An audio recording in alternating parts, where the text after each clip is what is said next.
तो hello friends, welcome back to our YouTube channel ITI step forward. तो friends, आज की इस वीडियो में जो हम इसरो का U R Rao satellite centre Bangalore का जो एग्ज़ाम हुआ था, कब हुआ था? 3/11/2022 को। तो इसके जो फिटर के क्वेश्चन हैं उनको हम डिस्कस करने वाले हैं। तो फ्रेंड्स, अगर आपको वीडियो पसंद आता है तो वीडियो को लाइक करके चैनल को सब्सक्राइब पक्का से कर दें। तो आइए शुरू करते हैं बिना किसी देरी के। क्वेश्चन 1 नंबर हमारा क्या बोल रहा है? बोला है गैस बेल्डन में ऑक्सीजन गैस सिलेंडर का बाल्ब चूड़ी खाली स्थान होता है। तो फ्रेंड, जो हमारा गैस वेल्डिंग में ऑक्सीजन गैस सिलेंडर रहता है तो उसकी जो चूड़ियां रहती है वो कौन से थ्रेड रहती हैं? तो ऑप्शन ए क्या बोला है? बाईं ओर। ऑप्शन बी बोला है दाईं ओर। ऑप्शन सी बोला है बाईं एवं दाईं ओर हो सकता है। ऑप्शन डी बोला है उपरोक्त में से कोई नहीं। तो फ्रेंड, जो हमारा क्वेश्चन नंबर 1 है इसका करेक्ट आंसर क्या था? इसका करेक्ट आंसर है हमारा ऑप्शन नंबर बी। जो हमारा गैस वेल्डिंग में ऑक्सीजन गैस सिलेंडर रहता है तो उसमें कौन सी चूड़ियां कटी होती हैं? तो उसमें हमारी राइट हैंड थ्रेड्स कटी होती हैं। तो क्वेश्चन 1 का करेक्ट आंसर हो जाएगा ऑप्शन नंबर बी। आगे बढ़ते हैं नेक्स्ट क्वेश्चन की ओर। क्वेश्चन नंबर 2 हमारा क्या बोल रहा है? सेकंड नंबर क्वेश्चन बोल रहा है the following is a type of electric resistance welding. मतलब इनमें से कौन सा हमारा इलेक्ट्रिक रेजिस्टेंस वेल्डिंग का प्रकार है? तो ऑप्शन ए क्या बोला है? इलेक्ट्रोस्लैग वेल्डिंग। ऑप्शन बी बोला है सीम वेल्डिंग। ऑप्शन सी बोला है थर्मेट वेल्डिंग। ऑप्शन डी बोला है फ्रिक्शन वेल्डिंग। तो जो हमारा क्वेश्चन नंबर 2 है इसका करेक्ट आंसर क्या माना है? इसका करेक्ट आंसर माना है ऑप्शन नंबर बी। तो जो हमारी इलेक्ट्रिक रेजिस्टेंस वेल्डिंग रहती है तो उसके अंतर्गत हमारी कौन सी वेल्डिंग आती है? तो उसके अंतर्गत हमारी सीम वेल्डिंग आती है। तो क्वेश्चन 2 का करेक्ट आंसर हो जाएगा ऑप्शन नंबर बी। आगे बढ़ते हैं नेक्स्ट क्वेश्चन की ओर। क्वेश्चन नंबर 3 क्या बोल रहा है? थर्ड नंबर क्वेश्चन क्या पूछा था? बोल रहा है बिंचेस आर यूज। जो बिंचेस रहते हैं उनका प्रयोग कहाँ किया जाता है? तो ऑप्शन ए क्या बोला है? Whenever loads are to be lifted. Option B क्या बोला है? To pull heavy loads along the ground. Option C बोला है to roll easily over any uneven surface along the route. Option D बोला है ऑल ऑफ दी अबव। तो friend, जो हमारा क्वेश्चन नंबर 3 है इसका करेक्ट आंसर क्या है? इसका करेक्ट आंसर है option number B, to pull heavy loads along the ground. आगे बढ़ते हैं नेक्स्ट क्वेश्चन की ओर। क्वेश्चन नंबर 4 क्या बोल रहा है? 4 नंबर क्वेश्चन बोल रहा है expression of fit in basic whole system of a size of 50 mm is.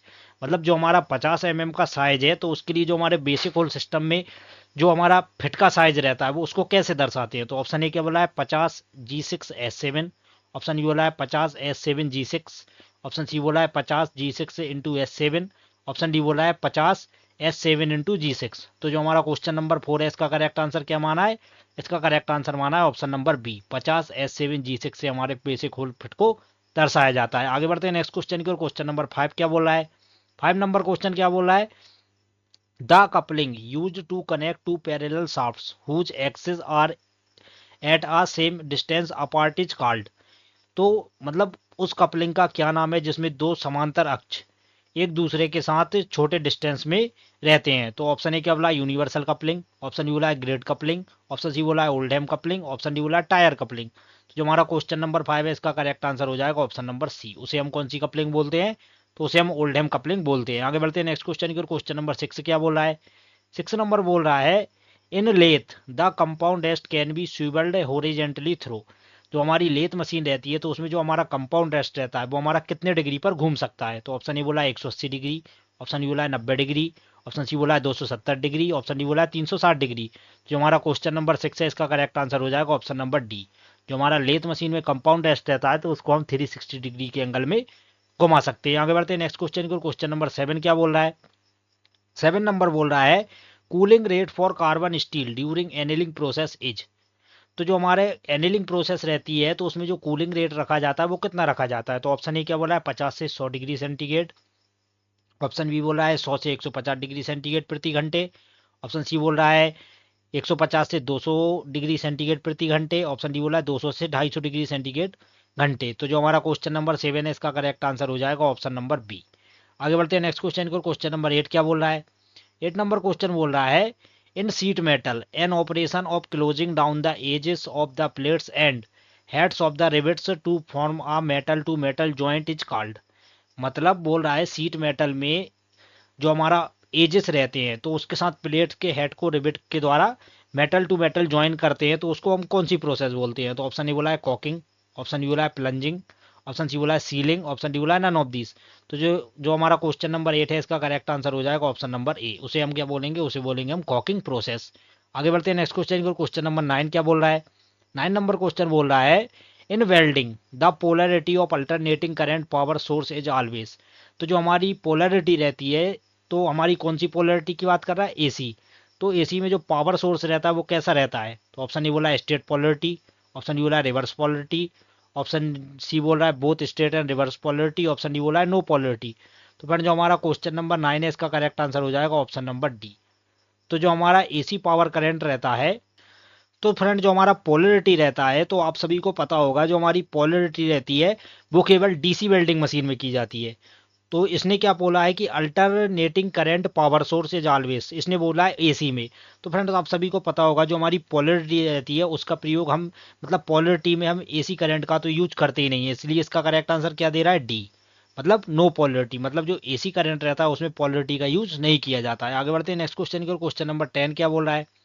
10 number question हमारा बोल रहा है the following welding gives highest quality welds, मतलब कौन सी वेल्डिंग है जो हमारी हाई क्वालिटी के वेल्ड बनाती है? तो ऑप्शन ए बोला है gas tungsten arc welding, option D बोला है gas metal arc welding, option C बोला है shielded metal arc welding, option D बोला है ऑल ऑफ दी अबव। तो फ्रेंड जो हमारा क्वेश्चन नंबर 10 है इसका करेक्ट आंसर हो जाएगा ऑप्शन नंबर ए। तो जो हमारी गैस टंगस्टन आर्क वेल्डिंग रहती है वो हमारी सबसे बढ़िया क्वालिटी का वेल्ड्स बनाती है। आगे बढ़ते हैं नेक्स्ट क्वेश्चन की। क्वेश्चन नंबर 11 क्या बोल रहा है? 11 नंबर क्वेश्चन बोल रहा है ग्रेड 8.8 M8 कीलक का अधिकतम कसने का टॉर्क है। तो इसका करेक्ट आंसर दे रहा है option number B 28.8 newton metre. आगे बढ़ते हैं नेक्स्ट क्वेश्चन की। क्वेश्चन नंबर 12 क्या बोल रहा है? 12 नंबर क्वेश्चन बोल रहा है the caliper used for finding the centre of round bar is called, मतलब गोल जॉब का केंद्र निकालने के लिए हम किस कैलिपर का यूज करते हैं? तो ऑप्शन ए बोला है firm joint caliper, option D बोला है spring joint caliper, option C बोला है जियनी कैलिपर, ऑप्शन डी बोला है ऑल ऑफ दिस। तो फ्रेंड जो हमारा क्वेश्चन नंबर 12 इसका करेक्ट आंसर हो जाएगा option number C all of this, sorry jenny caliper, jenny caliper, मतलब गोल जॉब का सेंटर निकालने के लिए जेनी कैलिपर का यूज किया जाता है। आगे बढ़ते हैं नेक्स्ट क्वेश्चन की। क्वेश्चन नंबर 13 क्या बोल रहा है? 13 नंबर क्वेश्चन बोल रहा है एल्यूमिनियम को काटने के लिए छेनी का बिंदु कोण खाली स्थान होगा। जो हमारी एल्यूमिनियम धातु रहती है तो एल्यूमिनियम को काटने के लिए जो हमारी चीजल रहती है उसका एंगल कितना रखा जाता है? तो एल्यूमिनियम को काटने के लिए हमारी चीजल का एंगल रखा जाता है 30 डिग्री। आगे बढ़ते हैं नेक्स्ट क्वेश्चन की ओर। क्वेश्चन नंबर 14 क्या बोल रहा है? 14 नंबर क्वेश्चन बोल रहा है difference between the maximum and minimum limit of basic dimension is called, मतलब मैक्सिमम और मिनिमम साइज के बीच जो हमारा डायमेंशन रहता है उसको क्या बोलते हैं? तो उसको बोलते हैं हम टॉलरेंस। 14 का करेक्ट आंसर क्या हो जाएगा? Option number B. आगे बढ़ते हैं नेक्स्ट क्वेश्चन की। क्वेश्चन नंबर 15 क्या बोल रहा है? 15 नंबर क्वेश्चन बोल रहा है which of the following is are non destructive testing method, मतलब जो हमारा वेल्डिंग में नॉन डिस्ट्रक्टिव टेस्ट रहते हैं तो उनमें हमारा कौन सा आता है? ऑप्शन ए बोल रहा है मेटलोग्राफिक टेस्टिंग, ऑप्शन बी बोला है हार्डनेस टेस्टिंग, ऑप्शन सी बोला है स्ट्रेस टेस्टिंग, ऑप्शन डी बोला है रेडियोग्राफी। तो फ्रेंड जो हमारा रेडियोग्राफी टेस्ट रहता है वो हमारा नॉन डिस्ट्रक्टिव टेस्ट के अंतर्गत आता है। बाकी हमारा मेटलोग्राफिक टेस्टिंग हो गया, हार्डनेस टेस्टिंग हो गया, स्ट्रेस टेस्टिंग हो गया, ये हमारे डिस्ट्रक्टिव टेस्टिंग के अंतर्गत आते हैं। आगे बढ़ते हैं नेक्स्ट क्वेश्चन की और इसका करेक्ट आंसर क्या हो जाएगा 15 का? Option number D radiography. आगे बढ़ते हैं नेक्स्ट क्वेश्चन की। क्वेश्चन नंबर 16 क्या बोल रहा है? 16 नंबर क्वेश्चन बोल रहा है इन mechanical comparators the magnification range is, जो हमारे मैकेनिकल कंपेटर रहते हैं तो उसकी मैग्निफिकेशन रेंज कितनी रखी जाती है? ऑप्शन ए क्या बोला है बिटवीन 1 to 10, ऑप्शन बी बोला है बिटवीन 10 to 100, ऑप्शन सी बोला है बिटवीन 100 to 1000, ऑप्शन डी बोला है बिटवीन 1000 to 10,000। तो जो हमारा क्वेश्चन नंबर 16 इसका करेक्ट आंसर हो जाएगा ऑप्शन नंबर सी। जो हमारा मैग्नीफाइंग ग्लास रहता है तो उसकी 100 से 1000 तक मैग्नीफाइंग रेंज रहती है। आगे बढ़ते हैं नेक्स्ट क्वेश्चन को। क्वेश्चन नंबर 17 क्या बोल रहा है? 17 हमारा डायग्राम बेस्ड क्वेश्चन है। क्या बोला है? आइडेंटिफाई द वार्निंग साइन, ये जो हमें वार्निंग साइन दिखाया गया है ये हमारे कौन से वार्निंग साइन को दर्शाता है? तो ऑप्शन ए बोला है risk of electric shock, option B बोला है risk of fire, option C बोला है risk of ionising radiation, option D बोला है लेजर बीम। तो फ्रेंड जो हमारा क्वेश्चन नंबर 17 इसका करेक्ट आंसर हो जाएगा ऑप्शन नंबर डी। ये वाला डायग्राम हमारा किसको दर्शा रहा है? तो ये हमारे लेजर बीम को दर्शा रहा है। आगे बढ़ते हैं नेक्स्ट क्वेश्चन की। क्वेश्चन नंबर 18 क्या बोल रहा है? 18 नंबर क्वेश्चन बोल रहा है nulls of 1.25 mm pitch 21 TPI produce. तो जो हमारे नलिंग प्रोसेस रहती है तो नलिंग प्रोसेस में जो हमारी 1.25 mm पिच रहती है ये हमारी कौन सी पिच को दर्शाता है? तो ऑप्शन ए बोला है कोर्स नलिंग, ऑप्शन डी बोला है मीडियम नलिंग, ऑप्शन सी बोला है फाइन नलिंग, ऑप्शन डी बोला है नन ऑफ दी अबव। तो फ्रेंड जो हमारा क्वेश्चन नंबर 18 इसका करेक्ट आंसर हो जाएगा ऑप्शन नंबर बी। जो हमारी 1.25 रहती है वो हमारी कौन सी पिच को दर्शाता है? तो वो हमारी मीडियम नलिंग को दर्शाता है। अगर 1.25 की जगह 1.75 होता तो वो हमारी कोर्स नलिंग हो जाती। आगे बढ़ते हैं नेक्स्ट क्वेश्चन की। क्वेश्चन नंबर 19 क्या बोल रहा है? 19 नंबर क्वेश्चन बोल रहा है विघटित एसिटिलीन सिलेंडर में दाब खाली स्थान के बीच होता है। जो हमारी एसिटिलीन गैस सिलेंडर रहता है तो उसमें जो दाब रहता है वो कितना रखा जाता है? तो इसका करेक्ट आंसर हो जाएगा ऑप्शन नंबर बी, 15 से 16 किलोग्राम प्रति वर्ग सेंटीमीटर।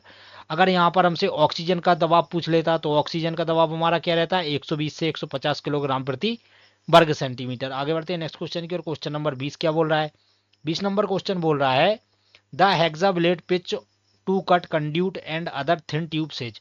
मतलब पतले ट्यूब वगैरह को काटने के लिए जो हमारी हेक्साब्लेड की पिच रखी जाती है वो कितनी रखी जाती है। तो क्वेश्चन नंबर कौन सा है हमारा, क्वेश्चन नंबर है हमारा 20। तो 20 का करेक्ट आंसर हो जाएगा ऑप्शन नंबर बी, 0.8 mm। मतलब पतली ट्यूब वगैरह काटने के लिए जो हमारी हेक्साब्लेड रहती है उसकी पिच रखी जाती है 0.8 mm। आगे बढ़ते हैं नेक्स्ट क्वेश्चन की। क्वेश्चन नंबर 21 क्या बोल रहा है, 21 नंबर क्वेश्चन बोल रहा है these bearings are designed to take an axial thrust as well as radial loads. मतलब कौन सा हमारा बियरिंग है जो हमारा रेडियल लोड के साथ साथ एक्सियल लोड को भी ले सकता है। तो ऑप्शन ए बोला है रोलर बियरिंग, ऑप्शन बी बोला है angular contact ball bearing, option C बोला है taper roller bearing, option D बोला है थ्रस्ट बॉल बियरिंग।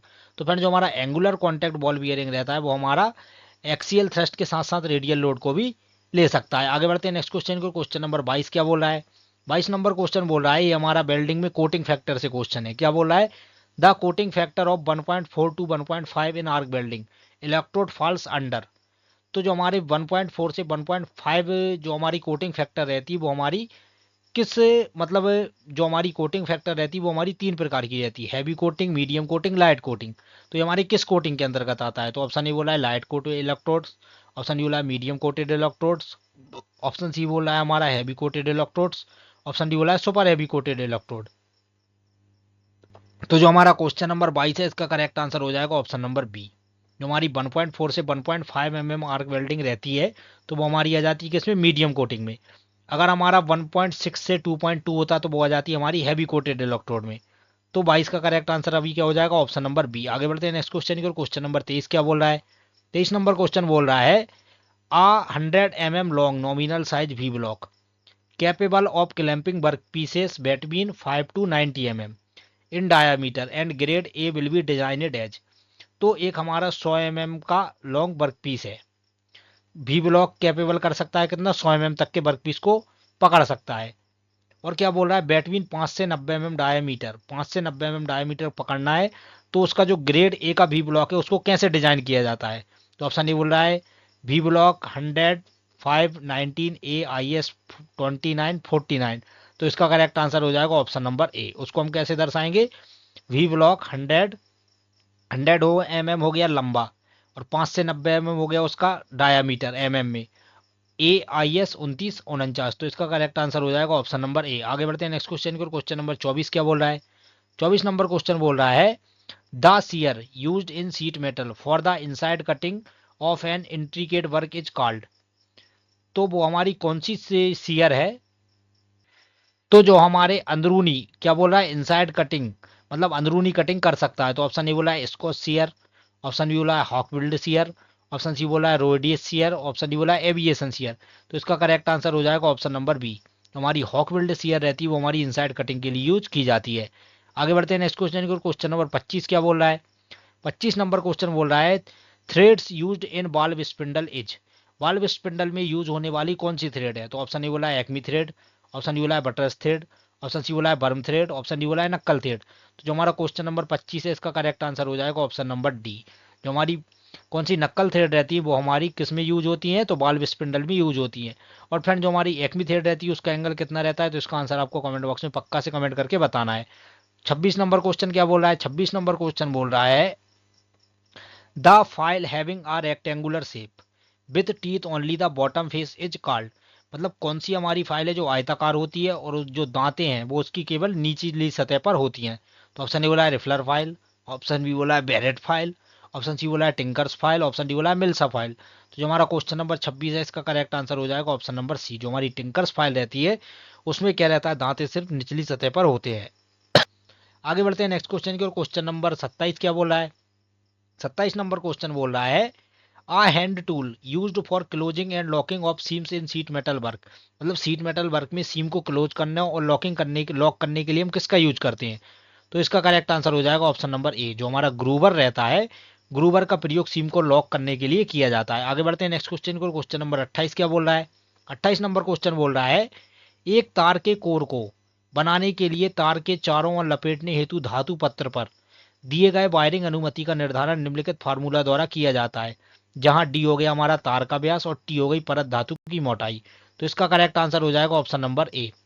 तो तार को कोर बनाने के लिए कितना होना चाहिए, 2.5 इंटू डी प्लस टी, जहां पर डी क्या है हमारा तार का व्यास और टी है हमारी धातु परत की मोटाई। आगे बढ़ते हैं नेक्स्ट क्वेश्चन को। क्वेश्चन नंबर 29 क्या बोल रहा है, 29 नंबर क्वेश्चन बोल रहा है निम्नलिखित धातु के छिद्रण तथा परिछिद्रण करते समय मिट्टी का तेल प्रयोग कतरन तरल के रूप में किया जाता है। मतलब ये बोल रहा है कि जब हम मिट्टी के तेल से कटिंग करते हैं तो हम किस कूलेंट का यूज करते हैं। तो इसका करेक्ट आंसर हो जाएगा ऑप्शन नंबर ए। तो आप सभी को पता होगा जब हमें मतलब एल्यूमिनियम के मतलब मिट्टी के तेल का यूज हम कब करते हैं, जब हमें एल्यूमिनियम पर टैपिंग वगैरह करनी होती है। आगे बढ़ते हैं नेक्स्ट क्वेश्चन को। क्वेश्चन नंबर 30 क्या बोल रहा है, 30 नंबर क्वेश्चन बोल रहा है the fuel involve class D fire is, जो हमारी क्लास डी फायर रहती है उसमें कौन सा फ्यूल मतलब ईंधन होता है। तो ऑप्शन ए बोला है फ्लेमेबल लिक्विड, ऑप्शन बी बोला है वुड पेपर, ऑप्शन सी बोला है मेटल्स, ऑप्शन डी बोला है लिक्विफाइड गैस।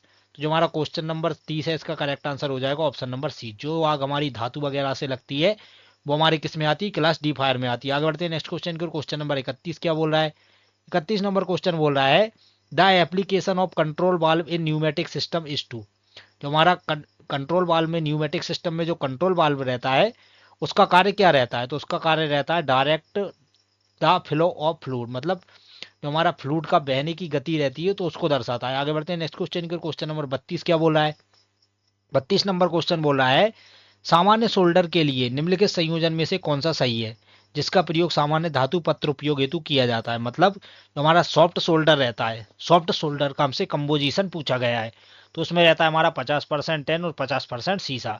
तो 32 का करेक्ट आंसर हो जाएगा ऑप्शन नंबर ए।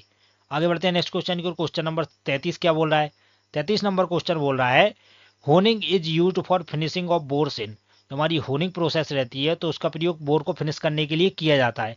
तो उसमें हमारी कौन कौन सी धातुएं आ जाती हैं। तो इसका करेक्ट आंसर हो जाएगा ऑप्शन नंबर सी, फेरस और नॉन फेरस दोनों प्रकार की धातुएं आ जाती हैं।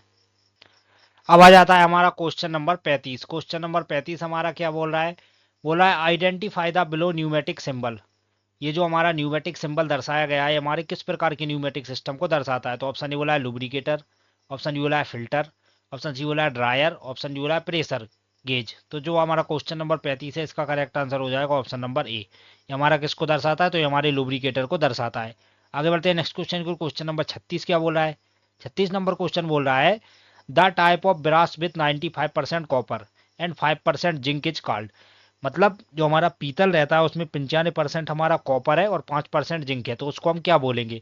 तो इसका करेक्ट आंसर हो जाएगा ऑप्शन नंबर डी, उसे बोलेंगे हम ग्लाइडिंग मेटल। तो जो हमारा ग्लाइडिंग मेटल रहता है उसमें हमारा 95% कॉपर रहता है और 5% जिंक रहता है। आगे बढ़ते हैं नेक्स्ट क्वेश्चन को। क्वेश्चन नंबर 37 क्या बोल रहा है, 37 नंबर क्वेश्चन बोल रहा है IS 3073 1967 के अनुसार बोरिंग प्रक्रिया से सहज वांछित सतह खुरदरापन होती है। तो IS ये हमारा सिंबल है तो उसके अनुसार जो बोरिंग प्रक्रिया रहती है उसमें हमारा रफनेस वैल्यू कितनी रखी जाती है। तो उसमें हमारी रफनेस वैल्यू रहती है 1.6 से 6.3 माइक्रोमीटर। आगे बढ़ते हैं नेक्स्ट क्वेश्चन को। क्वेश्चन नंबर 38 क्या बोल रहा है, 38 नंबर क्वेश्चन बोल रहा है identify the soldered lap joint used in sheet metal work to make the joint stronger and leak proof, मतलब सीट मेटल वर्क में लीक प्रूफ जॉइंट बनाने के लिए हम किस प्रकार के जॉइंट का यूज करते हैं। तो उसके लिए हम करते हैं जॉगलेट लैप, जो हमारा जॉगलेट लैप रहता है तो उसमें हमारा क्या रहता है जो जॉइंट बनता है वो स्ट्रॉन्गर और लीक प्रूफ बनता है। आगे बढ़ते हैं नेक्स्ट क्वेश्चन को। क्वेश्चन नंबर 39 क्या बोल रहा है, 39 नंबर क्वेश्चन बोल रहा है identify the part A in outside micrometer, outside micrometer में ये जो ए से हमें पार्ट दर्शाया गया है हमारा किसको दर्शा रहा है। तो इसका करेक्ट आंसर हो जाएगा ऑप्शन नंबर सी, ये हमारे किसको दर्शा रहा है, ये हमारे थिम्बल को दर्शा रहा है। आगे बढ़ते हैं नेक्स्ट क्वेश्चन को। क्वेश्चन नंबर 40 क्या बोल रहा है, जो कि हमारी वीडियो का लास्ट क्वेश्चन है, बोला है identify the following symbol in pipe fitting, ये जो हमें पाइप फिटिंग में ये सिंबल दर्शाया गया है ये हमारा किसको दर्शा रहा है। तो इसका करेक्ट आंसर हो जाएगा ऑप्शन नंबर डी, ये हमारा किसको दर्शा रहा है, तो ये हमारी यूनियन स्क्रूड को दर्शा रहा है। तो फ्रेंड्स ये थे हमारे इसरो के जो UR राव का एग्जाम हुआ था 2022 में, तो उसके 40 क्वेश्चन इसमें मतलब रहता है हमारा 40% हमारा 40 क्वेश्चन का हमारा टेक्निकल पूछा जाता है, 20 क्वेश्चन का हमारा नॉन टेक्निकल पूछा जाता है। तो ये थे हमारे फिटर के क्वेश्चन। अगर आपको वीडियो पसंद आया तो वीडियो को लाइक करके चैनल को सब्सक्राइब पक्का से कर दें।